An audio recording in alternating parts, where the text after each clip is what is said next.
अस्सलाम वालेकुम नाज़रीन, मैं आपका मेज़बान मोहम्मद शरफुद्दीन सच न्यूज़ में आपका इस्तकबाल करता हूं। आइए देखते हैं आज की अहम खबर। आज की हमारी ये खबर दरअसल पार्ट 2 की है। हैदराबाद धरना चौक से ही मुख्तलिफ पार्टियों ने मिलकर धरना दिया था कि सीएबी की बिल वापस लेना चाहिए और एनआरसी वापस लेना चाहिए। खैर वहीं पर हमारे एमबीटी के स्पोक पर्सन आली जनाब अमजदुल्ला खान ने अवाम को जलसे में मुखातिब होते हुए अवाम को यह समझाने की कोशिश की कि सीएबी से क्या क्या नुकसान हो सकते हैं अवाम को।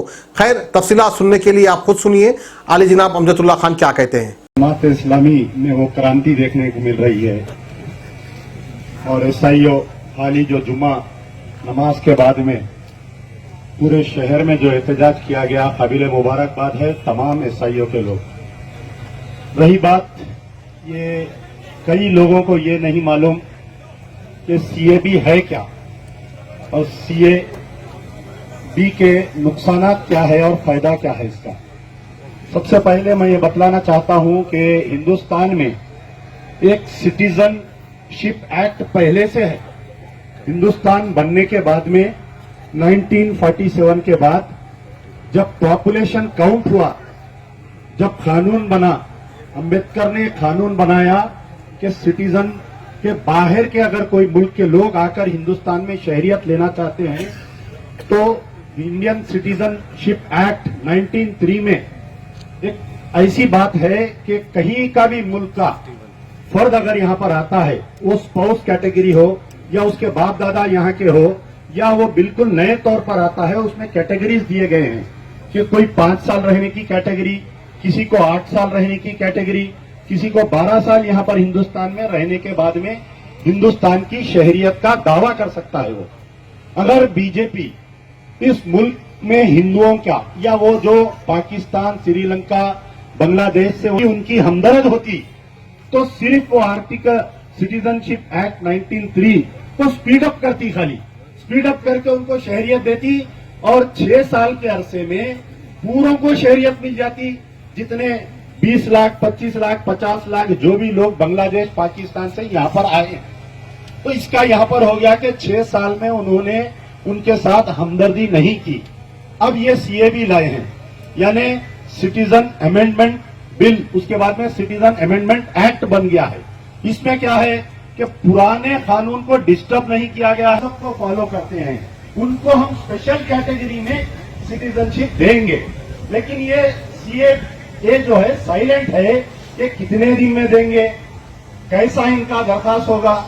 क्योंकि जो सिटीजनशिप एक्ट पुराना है उसके अंदर यह है कि डिस्ट्रिक्ट के कलेक्टर में आप जहां पर रहते हैं, अब जैसा मेरे कई रिश्तेदार हैं जो पाकिस्तान में शादी किए हैं, मोदी की हुकूमत आने के बाद में भी उनको शहरियत मिली है, तो पाकिस्तान से वो लोग यहाँ पर आए, स्पोर्ट्स कैटेगरी में 8 साल के अंदर, 5 साल के अंदर उनको सिटीजनशिप मिलती है। लेकिन ये एक्ट इसलिए तो हिंदू मुसलमान मसला नहीं है, ये हिंदू मुस्लिम मसला नहीं है, क्योंकि अगर हिंदुस्तान के शहरी यानी हिंदू या मुसलमान को सीएबी से कोई इफेक्ट नहीं होने वाला है, फिर हम क्यों एहतजाज कर रहे हैं, ये एक सवाल है। कि सबसे ज्यादा पुकारा मुसलमानों का क्यों हो रहा है, ये भी एक सवाल है। तो मुसलमान जो है हिंदुस्तान को आजादी दिलाने वाले का नाम मुसलमान, हिंदुस्तान का सेकुलरिज्म को बरकरार रखने वाले का नाम मुसलमान, हिंदुस्तान की तहफ्फुज करने वाले का नाम हवलदार अब्दुल हमीद।